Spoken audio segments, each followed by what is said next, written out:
पहले मैं movie small soldiers को एक्सप्लेन करूंगी। मूवी के स्टार्ट में हम टॉय स्मॉल सोल्जर्स बनाने वाली इंडस्ट्री के ऑनर को देखते हैं, जहां पर ऑनर और डिजाइनर्स की मीटिंग होती है। ये टॉय डिजाइनर्स ऑनर को अपने प्रोजेक्ट के सैंपल दिखाते हैं, जिसे देखकर वो ऑनर दोनों के सोल्जर्स और उनकी टीम को सिलेक्ट कर लेता है। इसके बाद ऑनर की असिस्टेंट उन्हें एक एक्सेस कार्ड देती है और वो उनके कोड्स को सीक्रेट रखने का बोलती है ताकि कोई चुरा ना ले। उन डिजाइनर्स में से एक अपना कोड बोल देता है, जिसे उसका कोलिग डिजाइनर सुन लेता है और उन लोगों को 3 महीने तक अपने टारगेट्स रेडी करने का कहा जाता है। इसके बाद हमें एक छोटा लड़का एलन दिखाया जाता है, जिसके फादर की टॉयज की शॉप थी। एलन अपने फादर की परमिशन के बगैर ही टॉयज का ऑर्डर दे देता है, इसीलिए आज डिलीवरी मैन उसके टॉयज को डिलीवर करने आया होता है। एलन और वो डिलीवरी मैन देखते हैं कि ये खिलौने सुन भी सकते हैं, बोल भी सकते हैं और आपकी कमांड को फॉलो भी कर सकते हैं। ये देखकर एलन इस तरह के और टॉयज की डिमांड करता है। फिर हम देखते हैं कि उनमें से 2 टॉयज एक्टिवेट हो गए हैं, जो कि अपनी अपनी टीम के लीडर थे। तभी वहाँ एक लड़की अपने छोटे भाई के साथ खिलौने परचेज करने आई थी और इस लड़की का नाम होता है क्रिस्टी। एलन और क्रिस्टी असल में फ्रेंड भी थे और नेबर्स भी थे। क्रिस्टी का भाई देखता है कि सोल्जर्स टॉय बातें भी कर रहे हैं, चल फिर रहे हैं, फाइट भी कर रहे हैं और अब वो उन्हें टॉयज को लेने का कहता है। क्रिस्टी और एलन जब अंदर जाकर देखते हैं तो वहाँ पर वो टॉयज नहीं होते। एलन उन्हें बताता है कि ये खिलौने बहुत ज्यादा एक्सपेंसिव हैं, इसीलिए क्रिस्टी अपने भाई को लेकर वहाँ से चले जाती है और एलन भी अपने रूम में चला जाता है। तभी वो अपने बैग में एक टॉय को देखता है, जो कि एक्टिवेट था और इस टॉय का नाम था आर्चर। आर्चर टॉय जब एलन से बात करता है तो एलन शॉक्ड रह जाता है। एलन की शॉप में सब टॉय सोल्जर्स बाहर आ जाते हैं, जहाँ पर उन सोल्जर्स का कमांडो उन्हें कमांड करता है और बाकी सब सोल्जर्स उसे फॉलो करते हैं। फिर घर में जब एलन सो रहा होता है तो आर्चर उसके सिस्टम को ऑन करता है और उस पर सर्च करने लगता है। तभी वहाँ पर एक बिल्ली आ जाती है जो आर्चर टॉय को लीक करने लगती है। तभी एलन की आँख खुल जाती है और वो आर्चर टॉय से बात करता है और वो उसे कहता है कि जितना मैं तुम्हें कहूँ तुम सिर्फ उतना ही करो। तभी एलन को पता चलता है कि आर्चर ने उसके सिस्टम को ऑन किया है और उस पर सर्च भी किया है। आर्चर कहता है कि beware there is no mercy, जिस पर एलन कहता है कि क्या तुम मुझे धमकी दे रहे हो। फिर हम एलन की शॉप में स्मॉल सोल्जर्स को देखते हैं और उन्हें उनका कमांडो कहता है कि देयर इज नो मर्सी और चाहे कुछ भी हो जाए हमें जीतना है और इसके लिए चाहे हमें पूरे सिटी को ही क्यों ना डिस्ट्रॉय कर देना पड़े। और वो अपने सोल्जर्स को गोर्गोनाइट्स पर अटैक करने का ऑर्डर देता है। असल में ये जो सोल्जर्स और कमांडो थे ये अग्रेसिव थे और जो गोर्गोनाइट्स थे वो अमन पसंद और इमोशनल थे और गोर्गोनाइट्स असल में आर्चर की ही आर्मी है। जी हाँ बिल्कुल, जो आर्चर है वो गोर्गोनाइट्स का लीडर है। नेक्स्ट डे जब एलन अपने शॉप पर आता है तो वो दिखता है कि सब कुछ डिस्ट्रॉय हो चुका है और शॉप के सारे टॉयज इधर उधर बिखरे हुए पड़े हैं और तो और सोल्जर टॉयज भी वहाँ से गायब थे। तभी आर्चर टॉय बोलता है गोर्गोनाइट्स नो मर्सी। तभी वहाँ पर क्रिस्टी आ जाती है जो उन स्मॉल सोल्जर्स को खरीदने आई थी, लेकिन एलन इसके लिए मना करता है और कहता है कि शॉप क्लोज्ड हो गई है। लेकिन क्रिस्टी किसी भी तरह अंदर आ जाती है। क्रिस्टी भी शॉप का बिखरा हुआ सामान देखती है। तब एलन उसे बताता है कि हमारी शॉप में चोरी हो गई है। तब वो लोग सारे टॉयज को अपनी अपनी जगह पर रख देते हैं। इतनी ही देर में वहाँ पर एलन के फादर आ जाते हैं और पूछते हैं कि यहाँ पर क्या हुआ है। तब क्रिस्टी वहाँ से जाने लगती है और जाते जाते वो आर्चर टॉय को भी अपने साथ ले जाती है और बाहर जाकर वो आर्चर टॉय को एलन को दे देती है। फिर जब एलन अपने घर जा रहा होता है तो वो स्मॉल सोल्जर्स उस पर अटैक कर देते हैं। तब एक स्मॉल सोल्जर एलन की साइकिल से लटक जाता है, जहाँ पर एक डॉग उसे पकड़ने के लिए उसके पीछे पीछे भाग रहा होता है। फिर वो स्मॉल सोल्जर एलन की साइकिल के नीचे आने की वजह से डिस्ट्रॉय हो जाता है, टूट जाता है। तब उसके बाकी साथी उसे दोबारा से सेटअप करते हैं, उसे बैंडेज लगाते हैं। घर आकर एलन हेल्पलाइन पर कॉल करता है और कहता है कि स्मॉल सोल्जर्स ने गोर्गोनाइट्स पर अटैक कर दिया है और उसके स्टोर के सारे टॉयज को भी तोड़ दिया है, जहाँ पर एलन की पूरी बात सुने बगैर ही कॉल कट कर दी जाती है। तब इसीलिए एलन एक वॉइस मैसेज छोड़ता है। फिर हमें वो टॉय डिजाइनर अपनी कॉन्फ्रेंस में दिखाया जाता है, जहाँ पर वो स्मॉल सोल्जर्स के कमांडो को सबसे इंट्रोड्यूस करवाता है और तब वो डिजाइनर्स एलन का वॉइस मैसेज सुनते हैं, जिससे उन्हें पता चलता है कि वो टॉय स्मॉल सोल्जर्स मार्केट में सेल होने के लिए चले गए हैं और डेफिनेटली ये एक खतरे की बात है। और तब उन्हें पता चलता है कि एक डिजाइनर ने दूसरे का कोड चुराया था एक्सेस के टाइम पर। जो आर्चर टॉय होता है अब क्योंकि वो इमोशनल होता है, इसीलिए उसे वहाँ पर कुछ डाउटफुल लगता है, इसीलिए वो चेक करने जाता है, जहाँ पर उन स्मॉल सोल्जर्स का कमांडो उस पर अटैक करवा देता है। तभी उसकी आवाज सुनकर एलन की आँख खुल जाती है और जब वो जाकर देखता है तो स्मॉल सोल्जर्स आर्चर को टॉर्चर कर रहे थे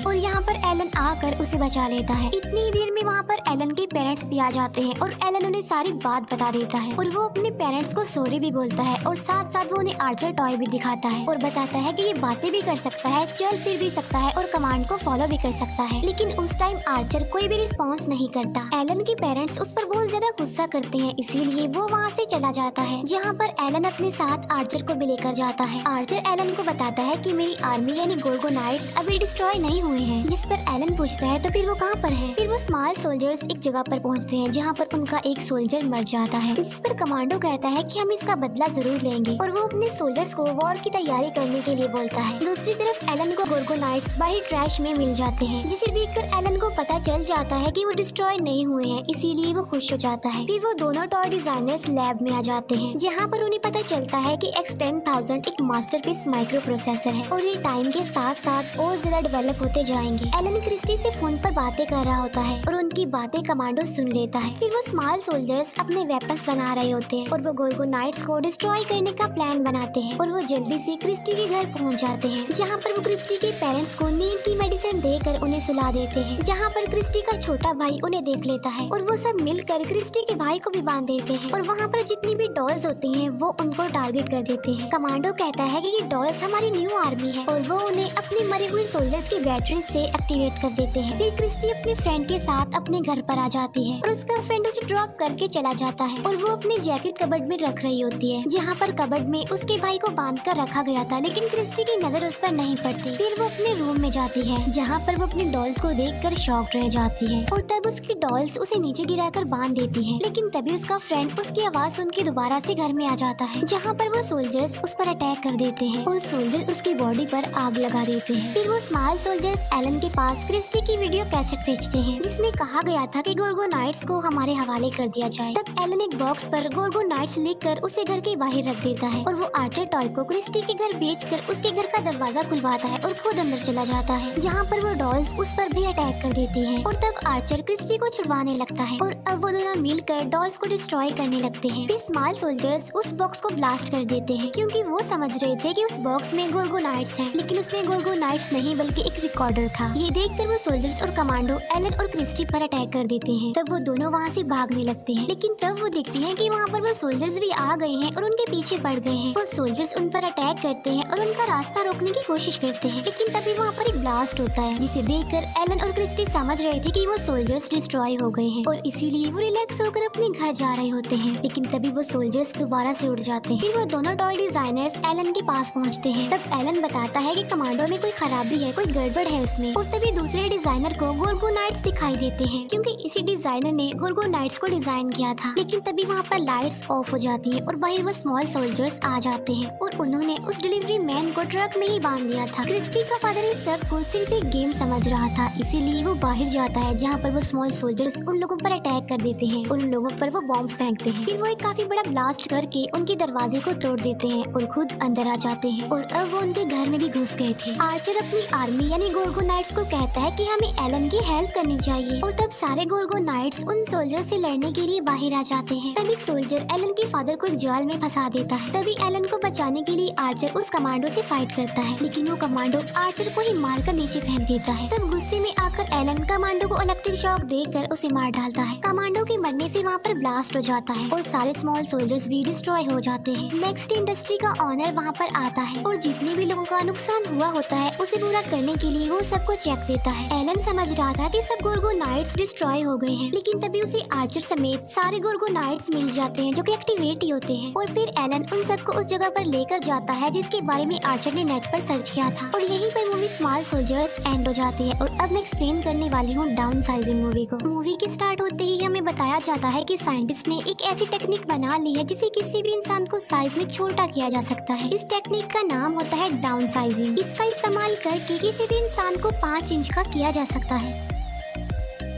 डाउन साइजिंग को बनाने का मकसद ये था कि अब क्योंकि पॉपुलेशन बहुत तेजी से बढ़ रही थी, इसी वजह से रिसोर्सेज कम हो रहे थे। अब जाहिर सी बात है कि ये खतरे वाली बात है, इसीलिए साइंटिस्ट ने इस टेक्निक को बनाया जिससे इंसान छोटे हो जाएंगे और रिसोर्सेज भी खत्म नहीं होंगे। अब क्योंकि छोटा इंसान किसी भी चीज को उतना ज्यादा यूज नहीं कर सकता जितना कि बड़े इंसान करते हैं, लेकिन जो कोई भी डाउन साइजिंग टेक्निक का इस्तेमाल करते हैं उन्हें कुछ बातों का ध्यान रखना पड़ता है। एक बार जिस इंसान पर भी डाउन साइजिंग टेक्निक अप्लाई कर दी गई तो उसे दोबारा बड़ा किया नहीं जा सकता, यानी इंसान परमानेंटली छोटा ही रह जाएगा और जितने भी बच्चे पैदा होंगे यानी आने वाली जनरेशन भी छोटी ही होगी। अब पूरी दुनिया में ये टेक्निक काफी वायरल हो जाती है। कुछ लोग तो इसे अच्छा कह रहे थे और कुछ लोग इसे बुरा भी कह रहे थे, और जिन लोगों को ये टेक्निक अच्छी लगती है वो इसे खुद पर अप्लाई भी करवाते हैं। फिर साइज में छोटा होने के बाद वो इंसान अपनी जिंदगी में खुश हो जाते हैं। इसके बाद हमें एक कपल दिखाया जाता है जिसमें हस्बैंड का नाम पॉल होता है। इन लोगों की फाइनेंशियली कंडीशन काफी खराब थी और जब वो दोनों इस टेक्निक के बारे में सुनते हैं तो उन्हें भी ये काफी अच्छी लगती है और फिर टाइम के साथ साथ उनकी प्रॉब्लम्स और ज्यादा बढ़ती जाती हैं। कई बार पॉल सोचता है कि वो डाउन साइजिंग टेक्निक को अपनाएगा, लेकिन उसमें इतनी हिम्मत नहीं होती थी कि वो ऐसा करे। फिर एक दिन पॉल एक पार्टी में जाता है जहाँ पर वो अपनी फ्रेंड और उसकी वाइफ को देखता है जो कि इस टेक्निक को यूज करके छोटा होकर अपनी लाइफ को काफी एंजॉय कर रहे थे। और वो इस पार्टी में एक छोटे से ग्लास बॉक्स में आते हैं। पॉल अपने फ्रेंड से काफी बातें करता है जहाँ पर उसका फ्रेंड सबको बताता है कि मैं अपनी लाइफ में यानी डाउन साइजिंग को अप्लाई करके काफी खुश हूँ। पहले जब मैं बड़ा था तो मेरी लाइफ में काफी ज्यादा प्रॉब्लम्स थी, लेकिन अब मैं अपनी लाइफ में उतना ज्यादा ही खुश हूँ। जहाँ पर पहले हमारी प्रॉपर्टी बहुत ज्यादा कम थी और अब हमारी प्रॉपर्टी बहुत ज्यादा बढ़ गई है, यानी मैं अब एक अमीर आदमी बन गया। ये सुनकर पॉल और उसकी वाइफ काफी इम्प्रेस हो जाते हैं और उन्हें काफी अच्छा फील होता है और वो दोनों भी डिसाइड कर लेते हैं कि वो भी इस टेक्निक को अप्लाई जरूर करेंगे। फिर पॉल और उसकी वाइफ डाउन साइजिंग की कॉन्फ्रेंस में जाते हैं ताकि वो इसके बारे में और ज्यादा जान सके। उन्हें बताया जाता है कि जब वो छोटे होंगे तो उनकी प्रॉपर्टी बहुत ज्यादा हो जाएगी। फॉर एग्जाम्पल, जब वो बड़े हैं तो उनका एक बिस्किट से कुछ भी नहीं होता, लेकिन जब वो छोटे होंगे तब पेट भरने के लिए एक ही बिस्किट काफी होगा, जिससे वो बिस्किट का पूरा पैकेट कई दिनों तक चला सकते हैं। यानी यहाँ पर उनके खाने पीने की प्रॉब्लम तो सॉल्व हो गई। अब एक लेडी पॉल की प्रॉपर्टी को देखकर बताती है कि जब आप छोटे हो जाएंगे तो आपकी प्रॉपर्टी 200 मिलियन तक चली जाएगी, जिसे सुनकर पॉल काफी खुश हो जाता है। लेकिन प्रॉब्लम ये थी कि छोटे होने के बाद वो दोबारा बड़े नहीं हो सकते, लेकिन अब क्योंकि उनके रिलेटिव्स तो बड़े ही रहेंगे तो इसीलिए इनका रिश्ता अपने रिलेटिव से हमेशा के लिए खत्म हो जाएगा। और साथ साथ अगर उनकी बॉडी में कोई भी आर्टिफिशियल चीज लगी हुई होगी तो उसे निकाल दिया जाएगा। जैसे आर्टिफिशियल दांत लगी हो तो उसको भी निकाल दिया जाएगा, क्योंकि इसमें सिर्फ ह्यूमन बॉडी छोटी होगी, उसके साथ लगी कोई और चीज छोटी नहीं होगी। लेकिन अगर वो ऐसा नहीं करेंगे तो उसकी मौत हो सकती है। अब यहाँ पर पॉल के दांत में एक मेटल लगी होती है, इसीलिए पॉल उसे निकलवा देता है और साइंटिस्ट उसकी बॉडी के सारे बाल रिमूव कर देते हैं। फिर वो दोनों हस्बैंड वाइफ रेडी हो जाते हैं और एक दूसरे को गुड बाय कहते हैं और कहते हैं कि अब हम एक दूसरे से छोटे साइज में ही मिलेंगे। पहले डाउन साइजिंग पॉल पर अप्लाई की जाती है, अभी उसकी वाइफ पर अप्लाई नहीं की जाती। पॉल को एक चैम्बर में डाल दिया जाता है जहाँ पर एक डॉक्टर एक बटन को प्रेस कर देता है और बस तभी से डाउन साइजिंग का प्रोसेस शुरू हो जाता है। पॉल के साथ साथ वहाँ पर और लोग भी शामिल थे और वो सारे के सारे ही छोटे हो जाते हैं। पॉल जो कि छोटा होकर बिस्तर पर लेटा होता है, जहाँ पर उसकी नर्स उसके लिए एक बिस्किट लेकर आती है, लेकिन पॉल बिस्किट नहीं खाता और अपनी वाइफ को कॉल मिला देता है। पॉल की वाइफ उसे बताती है कि मैंने इस प्लान को कैंसिल कर दिया है, यानी मैं डाउन साइजिंग टेक्निक को अपने ऊपर अप्लाई नहीं करवा रही। असल में जब पॉल की वाइफ के बाल काटे जा रहे थे तब उसे इस बात का रियलाइज हुआ कि मैं अपने साथ क्या करने जा रही हूँ, क्या मैं ठीक कर रही हूँ, क्या मुझे अपनी लाइफ में बस यही करना था। फिर उसे इस बात का रियलाइज भी होता है कि वो अपने रिलेटिव से कभी भी नहीं मिल पाएगी, इसीलिए उसने इस प्लान को कैंसिल कर दिया। लेकिन पॉल उसकी बात सुनकर बहुत ज्यादा भड़क जाता है, उसे बहुत गुस्सा आता है